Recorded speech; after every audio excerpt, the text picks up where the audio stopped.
বাংলাদেশের ভিতরে উল্লেখযোগ্য শিক্ষাপীঠ ভার্সিটি ঢাকা।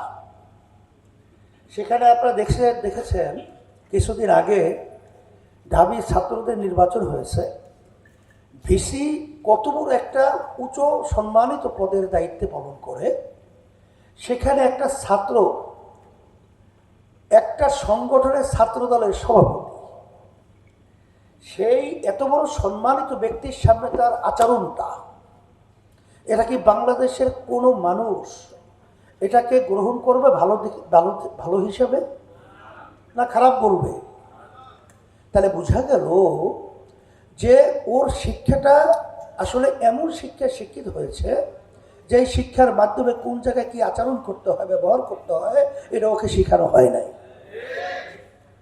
এই জন্য আমি পরিষ্কারভাবে বলছি, শোনেন, যেই শিক্ষাটা ছোটবেলায় দেওয়া হয় ওটা পাথরে অঙ্কন করলে যেরকম কোনোদিন মুছে যায় না, এইভাবে ছোটবেলায় যে শিক্ষাটা দেওয়া হয় এটাও কোনোদিন ধ্বংস হয় না। ছোটবেলার শিক্ষাটার গুরুত্ব কি? 2024 ফ্যাসিস্ট আওয়ামী লীগ সরকার যখন পাতানো নির্বাচন তৈরি করেছিল, তখন প্রধানমন্ত্রী শেখ হাসিনার পক্ষ থেকে আমাদের কাছে পাঠানো হয়েছিল নির্বাচনে নেয়ার ব্যাপারে। সেখানে প্রধানমন্ত্রীর পক্ষ থেকে যখন আমাকে নিয়ে বসবে, তখন আমি শর্ত লাগিয়েছিলাম যে তাদের নির্ধারিত প্রস্তাবিত জায়গায় আমি বসবো না, আমরা যেখানে বলবো সেখানে তাদের বসতে হবে। আমাদের প্রস্তাব মেনে তারা বসছিল। বসার পরে আমি দেখতেছিলাম যে তার কপালে নামাজের দাগ দেখা যায়। আমি প্রশ্ন করলাম যে আপনার কপালে তো নামাজের দাগ দেখছে, তাহলে তো মনে হয় আপনি নামাজ পড়েন। তখন সে বলতেছিল, হুজুর আমি 7 বছর বয়স থেকে আমি নামাজ পড়ি। কিভাবে? বলে, হুজুর আমি যদি নামাজ না পড়তাম আমার মা আমার জন্য ঘরে ভাত পাক করতো না। আমার মাকে আমাকে নামাজি বানাবার জন্য চেষ্টা করেছে, সেই থেকেও যে আমি নামাজ পড়ি, নামাজ ছাড়ি না। তখন আমি বলতেছিলাম, তাহলে তো আপনার সঙ্গে কথা বলতে ভাই ভাই হিসাবে আমার সাহস বেড়েছে। কিন্তু যদি ওই ঢাবি নির্বাচনের বিশেষ সামনে যে আচরণকারী, ওদের সামনে কথা বলার কোনো পরিবেশ থাকে না। তখন আমি বলতেছিলাম যে আপনারা এই পাতানো নির্বাচনে প্রধানমন্ত্রীর পক্ষ থেকে আসছেন, আমাদেরকে সেখানে ঢুকাবেন, সিট দেবেন এবং এমপি বানাবেন, অনেক কিছু আমাদেরকে অফার দিয়েছেন। এবং সে বলতেছিল যে দায়িত্ব হুজুর আমি নেব, আপনাদের যেখানে যেখানে পদ থাকবে, মানে প্রার্থী থাকবে, তাকে এমপি হিসেবে বানিয়ে নেওয়ার দায়িত্ব আমি নেব। আমি একটা হাস দিয়ে বলছিলাম যে একটা কথা আপনাকে বলি, শোনেন, যে বর্তমান সরকার কোন প্রেসক্রিপশনে চলে, ব্যাখ্যা আমি অত যাব না। আমাদের দেশে প্রেসক্রিপশন না, এই প্রেসক্রিপশন অন্য জায়গায় হয়, এখানে বাস্তবায়ন হয়। আপনি পরিষ্কার জেনে রাখেন, ইসলামী আন্দোলন বাংলাদেশ প্রতিষ্ঠিত হয়েছে 1987 সাল। অদ্যাবধি পর্যন্ত কোনো ফ্যাসিস্ট, কোনো চাঁদাবাজ, কোনো খুনি, কোনো মিথ্যুক জালেম, দেশের টাকা পাচারকারী, তাদের ক্ষমতায় যাওয়ার জন্য সহযোগী ইসলামী আন্দোলন বাংলাদেশ প্রতিষ্ঠা থেকে শুরু করে কখনো হয় নাই। সিঁড়ি হিসেবে ব্যবহার আমাদেরকে করবে আর ক্ষমতার মস্তকে যাবে, এই দুর্নীতিবাজদের কখনোই সহযোগিতা আমরা ছিলাম না, এখন আমাদেরকে পাবেন না। এক পর্যায়ে বলতেছিলাম, যদি আমাদেরকে সরকার চাপ প্রয়োগের মাধ্যমে এর ভিতরে ঢুকিয়ে ফেলে, তাইলে এই দেশের পক্ষে, মানবতার পক্ষে, দেশের কল্যাণের পক্ষে কে কথা বলবে, কারা বলবে, সেরকম একটা আপনি দল বের করে দেন। তখন এক পর্যায়ে সে প্রশ্নের উত্তর না দিতে পেরে তখন বলছে, হুজুর আপনাদের অবস্থানটা আমরা বুঝেছি, প্রধানমন্ত্রীকে এইভাবেই বলবো।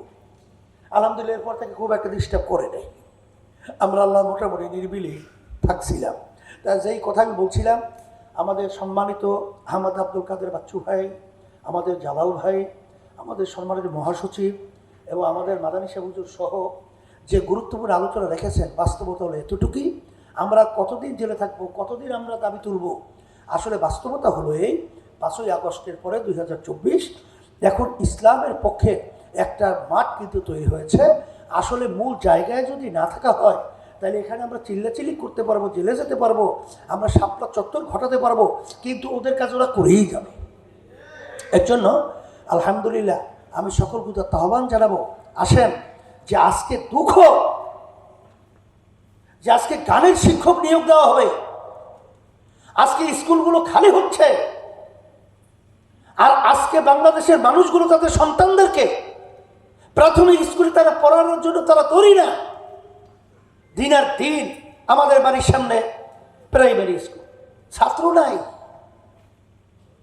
ছাত্রী নাই, কোথায় যায়? এখন আপনারা বুঝেন না, বাংলাদেশের মানুষ কিন্তু ইসলামের পক্ষে মনের দিক থেকে, মানসিক দিক থেকে, সব দিক থেকে তৈরি হয়ে অপেক্ষায় আছে।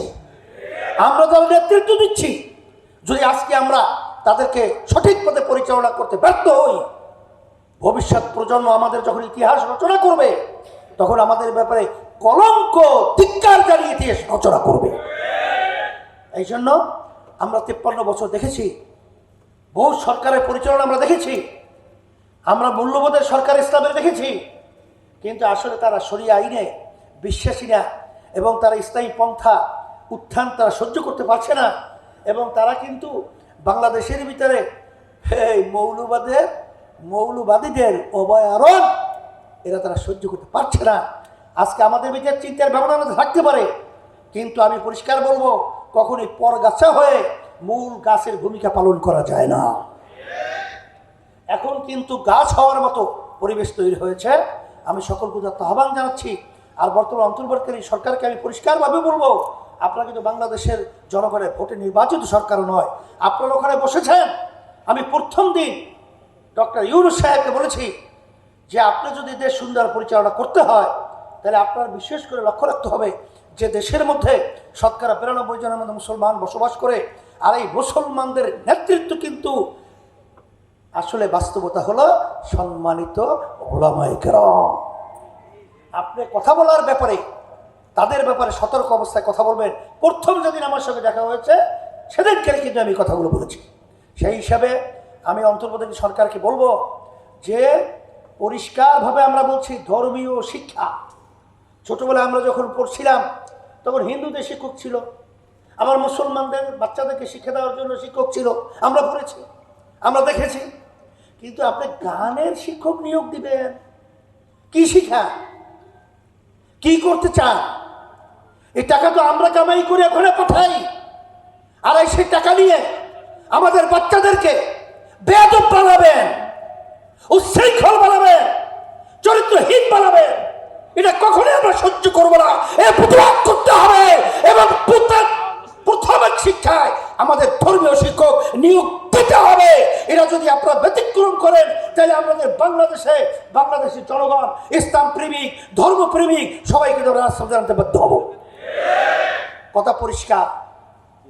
আপনাদের বিশেষ করে উপস্থিত হওয়ার জন্য ধন্যবাদ জানাচ্ছি, আর সম্মানিত উলামায়ে কেরাম সহ বাংলাদেশের সমস্ত মানুষকে আমরা বিশেষ করে বলবো যে দেশ কিন্তু সুন্দর সাজাবার একটা পরিবেশ তৈরি হয়েছে।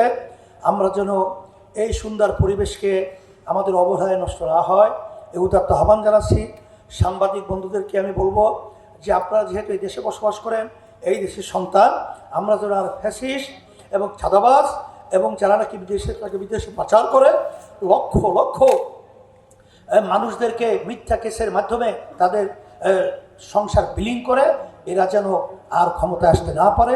এইভাবে আপনাদের কলম, এইভাবে আপনাদের দায়িত্ব আপনাদের পালন করার জন্য আমি উদাত্ত আহ্বান জানাচ্ছি।